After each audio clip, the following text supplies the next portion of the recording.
You've been manipulated your entire life by people you trusted, by systems you believed in, by emotions you never fully understood. The psychological patterns that have shaped your decisions weren't accidents, they were designs. And while you've been playing checkers, the masters around you have been playing chess. This isn't about paranoia. It's about awakening to the shadow games that have been determining your choices, while letting you believe they were freely made. The masters of manipulation don't announce themselves. They operate in the blind spots of your awareness, exploiting the natural tendencies of your mind to trust, to seek connection, to avoid pain. They understand your psychological architecture better than you do, and they've been using this knowledge against you while convincing you that you're in control. The most dangerous prison is the one where you can't see the bars.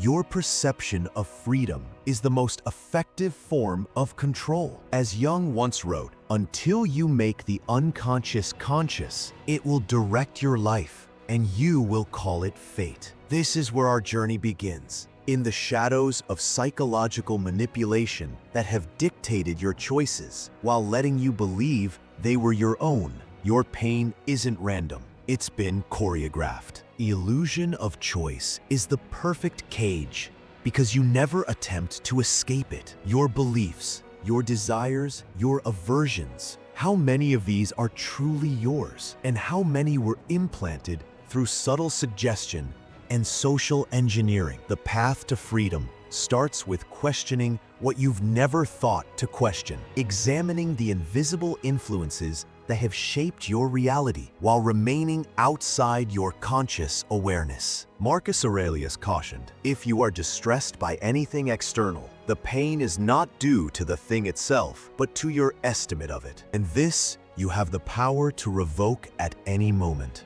Yet most never revoke this power because they never realize it's been taken from them. The subtle art of manipulation works best when its target believes themselves immune to it. Your confidence in your immunity is precisely what makes you vulnerable. The most dangerous manipulation isn't the kind you suspect. It's the kind you're certain couldn't possibly be happening to you. This certainty creates a blind spot, a psychological vulnerability that skilled manipulators recognize and exploit. They don't need to convince you of anything. They just need you to remain convinced of your own imperviousness to their influence. Pain is the greatest teacher in the realm of manipulation. Those who manipulate you understand something fundamental that you've overlooked: your pain points, your deep insecurities, your desperate need for validation. These are not weaknesses to them.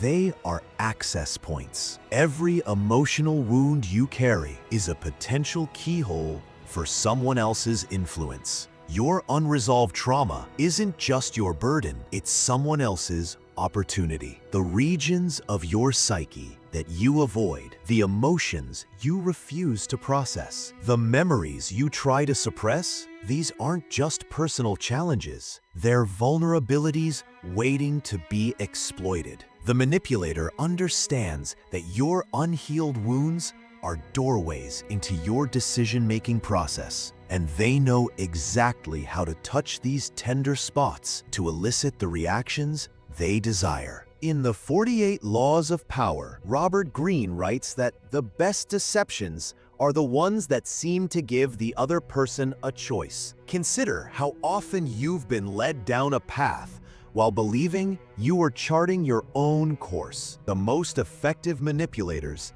don't push you into a corner. They make you believe the corner was your destination all along. They don't steal your agency. They borrow it with your unconscious permission. They present options that appear diverse but lead to the same outcome, creating the illusion of freedom while channeling you toward their desired result. The more you believe you're making independent choices, the less likely you are to question the limited framework within which those choices are offered. This is the essence of sophisticated manipulation. Not forcing your hand, but subtly designing the game so that your natural moves align with their objectives. The manipulation begins with isolation, not physical, but psychological. They separate you from your inner truth, your intuition, your shadow self. They create a gap between what you feel and what you believe you should feel. And in that gap, your authentic power bleeds out while their influence floods in. This is the beginning of what Benedict Goleman calls the invisible cage, a prison built not of steel, but of carefully crafted perceptions that you mistake for reality. The manipulator works to disconnect you from your internal guidance systems, your gut feelings, your instinctive responses, your natural aversions. They introduce doubt, not about the external world, but about your perception of it. Once they've created this internal division, they position themselves as the bridge back to certainty, as the source of clarity in the confusion they've carefully cultivated. Your mind wants patterns, craves meaning, seeks validation. These natural tendencies are the leverage points for those who understand psychological warfare. The manipulator doesn't fight against your nature. They simply redirect it, like water flowing downhill. They don't struggle against your psychological gravity. They simply change the landscape and let your mind follow the path of least resistance. Your predictability becomes their power. The human mind abhors uncertainty and cognitive dissonance. We will go to remarkable lengths to resolve tension and create coherent narratives. Skilled manipulators exploit this tendency by controlling the information you receive, knowing that your mind will work overtime to construct meaning from the fragments they selectively provide. They don't need to control your conclusions, only the premises from which those conclusions naturally flow. Consider how easily your emotions are hijacked.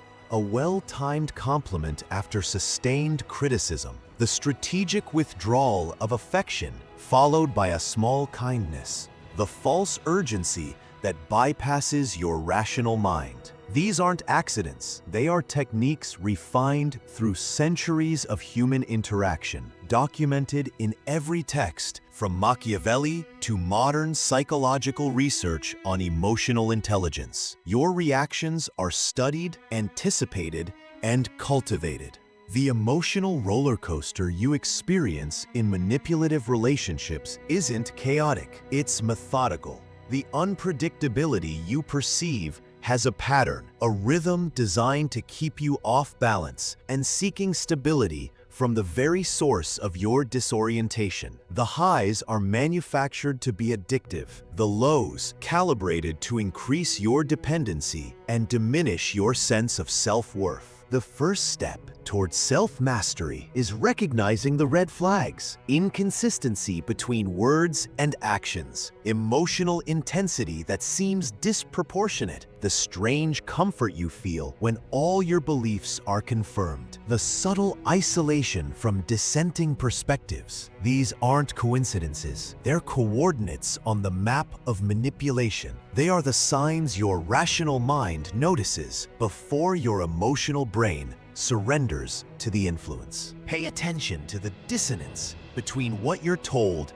and what you observe, between the promises made and the actions taken. Notice when someone seems to know exactly what you want to hear, when their insights into your needs seem too perfect, when their solutions align too conveniently with their interests. These moments of strange resonance aren't validation, they're warning bells. Your shadow work begins with the brutal acknowledgement that you've been complicit in your own manipulation. The parts of yourself you've rejected, your anger, your selfishness, your capacity for deception, these aren't just demons to be exorcised. They're teachers showing you the very mechanisms others use to control you. By embracing these aspects, you gain immunity to their external deployment against you. Your inner demons become your most loyal guardians. The shadow isn't your enemy. It's the part of yourself you've been trained to reject, the aspects that society deemed unacceptable, the natural human tendencies you were taught to suppress. Yet in this suppression lies vulnerability, because what you refuse to see in yourself becomes the very weapon others can use against you. Integration of these disowned parts isn't moral failure, it's psychological wholeness. Albert Feld notes in Manipulation that the manipulated mind is one that outsources its thinking. Look at where you've surrendered your critical thinking to ideologies, to charismatic figures, to comforting narratives. These are the places where your psychological defenses have been compromised, where your mental toughness has been sacrificed for the comfort of belonging or certainty. Your desire to be accepted has become the chain that binds you. The need to conform, to be part of the group, to avoid the discomfort of standing alone. These natural social instincts become vulnerabilities when exploited by those who understand their power. The manipulator doesn't fight your desire for community. They weaponize it, creating environments where acceptance is conditional on compliance, where questioning is subtly punished, where loyalty to the group supersedes loyalty to truth. The ethical application of these insights isn't about controlling others. It's about reclaiming your autonomy. It's understanding that assertiveness isn't aggression, that boundaries aren't selfishness, that strategic thinking isn't deception. The techniques of manipulation, understood properly, become tools for spiritual intelligence, ways to navigate a world where not everyone has your best interests at heart. Your awareness becomes both shield and compass. This knowledge isn't about gaining power over others. It's about reclaiming power over yourself. It's about recognizing when someone is appealing to your fears rather than your wisdom, when they're triggering your insecurities rather than nurturing your growth, when they're exploiting your desire for connection rather than honoring it. This discernment isn't cynicism, it's clarity. The more you become aware of your own manipulation, Jung reminds us, the less you will be manipulated by others. This is where detachment becomes your ally, not detachment from caring, but detachment from reactive patterns. When you understand the emotional triggers that have been installed in you, you can begin the process of personal rebirth, removing the strings others have used to move you. Your reaction patterns are scripts written by your past. Rewrite them. The most profound freedom comes not from avoiding manipulation attempts, but from transcending your automatic responses to them. It comes from the space between stimulus and response, that moment of awareness where you recognize the trigger but choose not to be defined by your programming. This is mindfulness as self-defense. The practice of observing your reactions without being enslaved by them. The masculine suffering that comes from realizing you've been played isn't weakness, it's the beginning of truth. It's the recognition that survival in a world of strategic minds requires your own strategy. Not to harm, not to exploit, but to protect what matters. Your purpose, your values, your authentic path. This isn't cynicism, it's clarity stripped of illusion. Your pain becomes the foundation of your power when properly understood and integrated. The disillusionment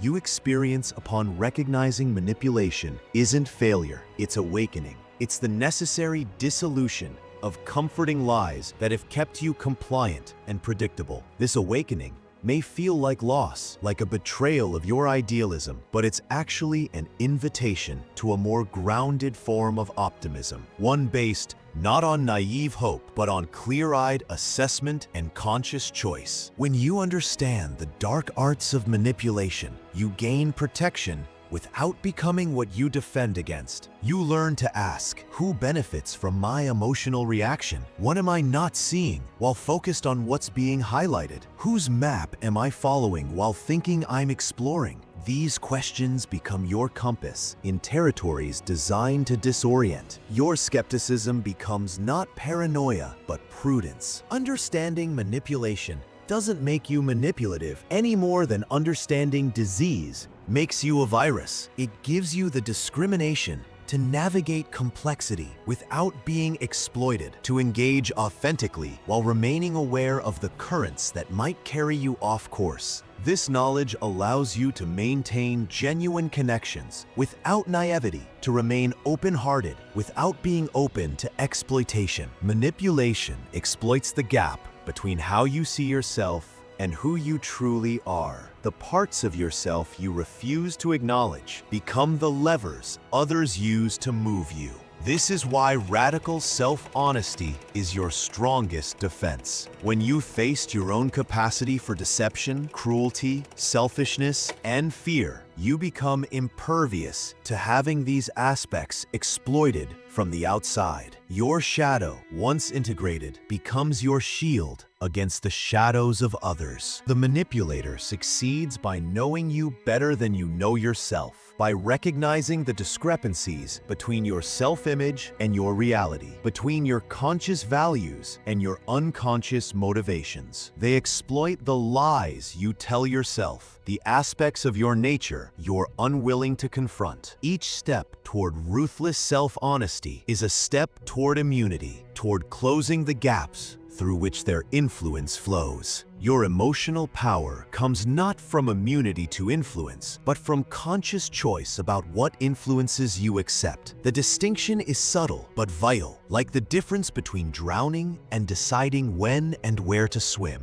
This is the essence of psychological defense. In a world where attention is currency and emotional reactions are commodities to be harvested, your consent, given consciously rather than extracted covertly, becomes your greatest expression of power. The goal isn't to become impervious to all influence, an impossible and undesirable state, but to develop awareness of the influences you're subject to and sovereignty in choosing which to embrace and which to reject. It's about transforming from an unconscious receiver into a conscious evaluator of the inputs that shape your reality. In closing, remember that manipulation at its core exploits the most human parts of you, your desire for connection, meaning, security, and validation. The path forward isn't to become less human, less feeling, less vulnerable. It's to become more conscious, more intentional, more sovereign in your choices. This isn't just survival, it's the ultimate form of self-mastery. Your humanity, fully owned rather than exploited, becomes unassailable.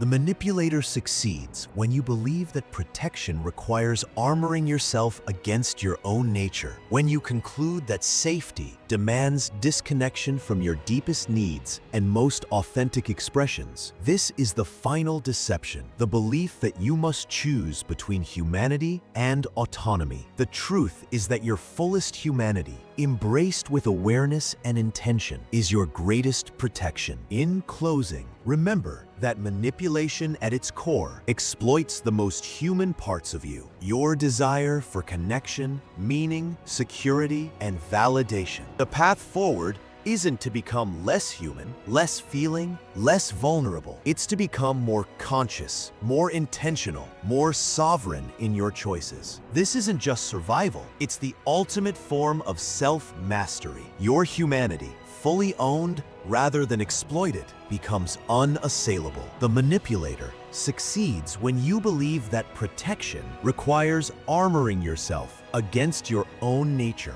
When you conclude that safety demands disconnection from your deepest needs and most authentic expressions. This is the final deception, the belief that you must choose between humanity and autonomy. The truth is that your fullest humanity, embraced with awareness and intention, is your greatest protection.